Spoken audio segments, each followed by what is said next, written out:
Morning எழுந்த உடனே வந்து நம்ம ரெஃப்ரெஷ் ஆகிட்டு கிளாஸ் அட்டன் பண்ணுவோம். ஜூமில் நடக்கும் 4 to 6 o'clock வரைக்குமே. பசங்களுக்கு வந்து மீன்வைல் நாங்கள் வந்து பசங்களுக்கு சமைச்சு அவங்கள பேக் பண்ணி ஸ்கூலுக்கு அனுப்பிச்சிட்டு நாங்கள் காலையில் பிரேக்ஃபாஸ்ட்டுக்கு வந்து இயற்கை உணவு எடுத்துக்கிறது வழக்கம். அது இப்போ இந்த ஜனவரிலேருந்து நான் அந்த இயரோட ரெசல்யூஷனை எடுத்துக்கிட்டு இருக்கேன். ஒரு 3 இயர்ஸ்க்கு முன்னாடி நான் அப்படி தான் இயற்கை உணவு அந்த மாதிரி தான் சாப்பிட்டுட்டு இருந்தேன். எனக்கே நல்ல சேஞ்சஸ் தெரியுது இந்த இயற்கை உணவு எடுக்கும்போது.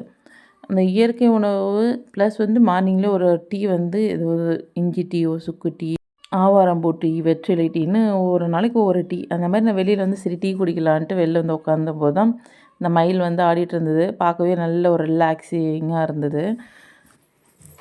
அது குடிச்சிட்டு ஃப்ரூட்ஸ் எல்லாமே நம்ம பலாப்பழம் எல்லாமே வந்து உள்ள தோட்டத்துலேருந்து பறிச்சுட்டு வந்து அதையுமே கட் பண்ணி வச்சு சாப்பிட்டாச்சு. சாப்பிட்டுட்டு இன்றைக்கி வந்து விஜய் டெக்ஸில் ஒரு டெமோ இருந்துச்சு. பிளாஸ்டிக் நாப்கின்கான அவேர்னஸ் வந்து மேக் பண்ணியிருந்தோம்.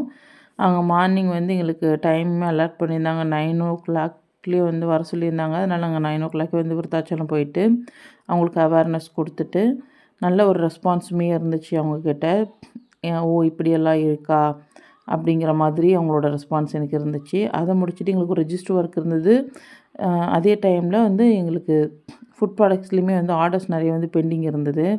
உளுந்தங்களி மிக்ஸ்க்கு முளைக்கட்டிய சத்து மாவு எல்லாத்தையுமே வந்து அந்த இதுமாரி ரெடி பண்ணியிருந்தேன் கேப்பில்.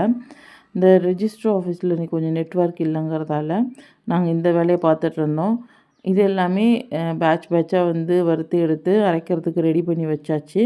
ஈவினிங் வந்து நான் கோயில் படைக்கலாம் அப்படின்னு சொல்லிட்டு அதுக்குமே வந்து கம்மங்கூழ், கேவருக்கூழ், நவதானிய சுண்டல் எல்லாமே தனித்தனியாக வந்து செய்து அப்புறம் ஒன்றா தான் மிக்ஸ் பண்ணிக்கிட்டேன். கூழாக கரைச்சிக்கிட்டேன். கம்மங்கூழ், கேழ்வரகு கூழ் தனியாக கிண்டிக்கிட்டேன். பச்சரிசி சாதம், அப்புறம் வந்து நவதானிய சுண்டலுமே சின்னதாக இருக்கிறதெல்லாம் தனியாக, கொஞ்சம் பெருசாக இருக்கிற தானியங்கள்லாம் தனியாகவே ஊற வச்சு வேக வச்சு தாளித்து எடுத்துகிட்டு வந்துட்டேன் கோயிலுக்கு.